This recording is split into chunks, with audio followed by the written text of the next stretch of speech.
for you one with. Oh, Okay. nice.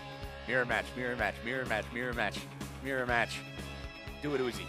Do it, Uzi. I don't know. Oh, okay. This still ought to be fun. It still ought to be fun. They both thought about the Varus, though. They both had that thought.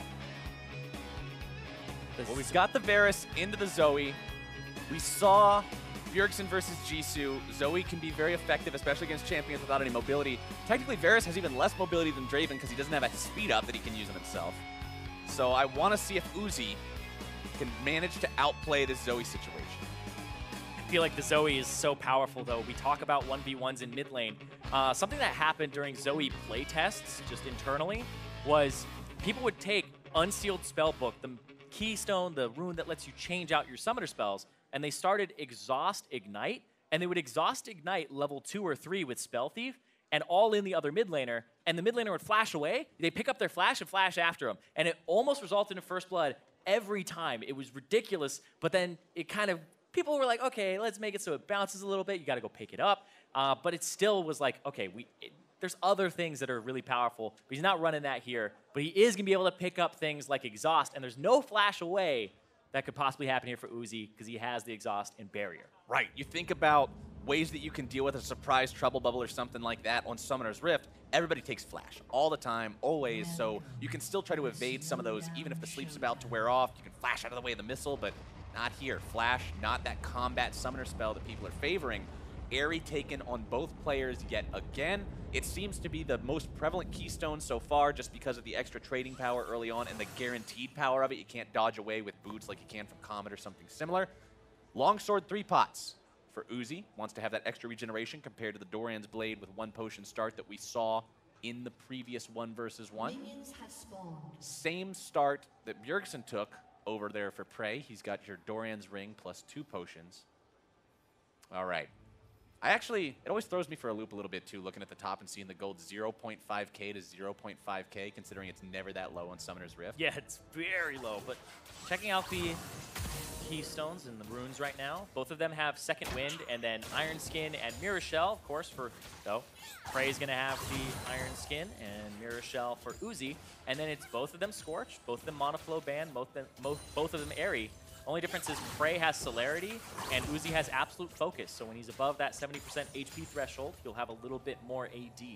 Problem is, when you're at level 1 and you only have, I don't know, 500, 600 HP, falling below 70% means that you took 150 damage. Yeah. So you lose that pretty rapidly. And Uzi gonna hit level 2 first. And chunk PraY a little bit there, already below that half HP and popped a potion, whereas Uzi, no potions just yet. He's still living the good life. PraY firing off the Paddle Star, only finds its way onto the cannon minion. Yeah, but every cooldown you use, it's so abusive that you can just walk up next and PraY. Uzi gonna hit level 3 Bubble soon, bubble. too. Right in the minion wave. Paddle Star not finding its mark. Melee Creep doing a good job on that one, being the hero. Yep, and Uzi gonna hit level 3 first as well and continue his pressure here. This may be this is weird because it feels like both of them are fishing for kills early, fishing for all that poke and harass. But this may be a CS game. You can already see Uzi up quite a bit. And Uzi got the health pack from PraY's side as well. That's so big. Every time you grab that health pack, it's like an extra potion. And it's not just a game where, okay, I'm up 1 potion. Your opponent is now effectively down 1 as well because he's the one who would, in theory, have that health pack. Yeah, it's neutral, right? It's one that you can take away from him. And PraY gonna all in already, trying to get summoner spells. PraY trying to make it happen. Finds the Drowsy, finds the Paddle Star. Gonna pick still him up looking for some more damage. Oh, Utilizing the barrier. He's got the summoner spells. He gets first blood. What were we talking about at the start? Zoe is bonkers.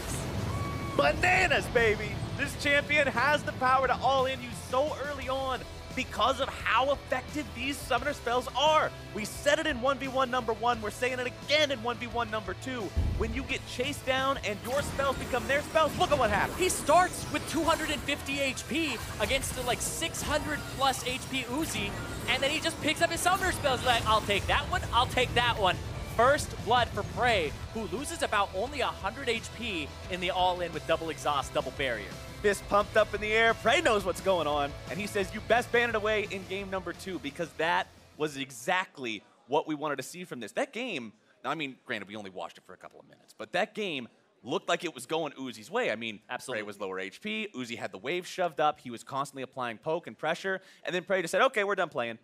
Yep. And all-ins him. Yeah, PraY saw the moment to just go all in and try to force the summoner spells. And like we said, summoner spells are so damn powerful in terms of what they bring to the table. Having 2 exhausts, having 2 barriers, ends up with a ridiculous advantage. And he blocked so much damage. He stopped so much damage. And remember that every time Zoe casts one of those as well, you get your little mini Ari bubble things that shoot out projectiles towards nearby enemies, which adds that much more damage into your payload.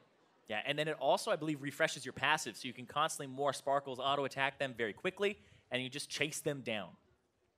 So now, going into game number 2, we're assuming that Uzi is probably going to go for a ban onto Zoe, likely doesn't want to play against that one a second time in a row.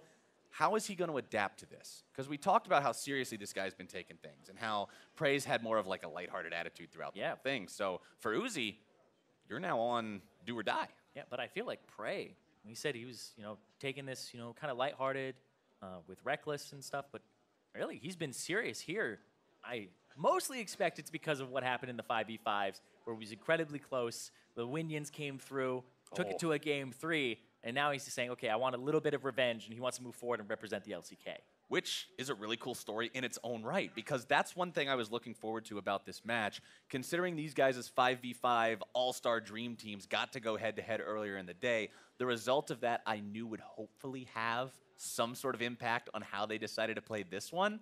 And if that makes PraY take it super seriously against Uzi, who's taking the whole thing super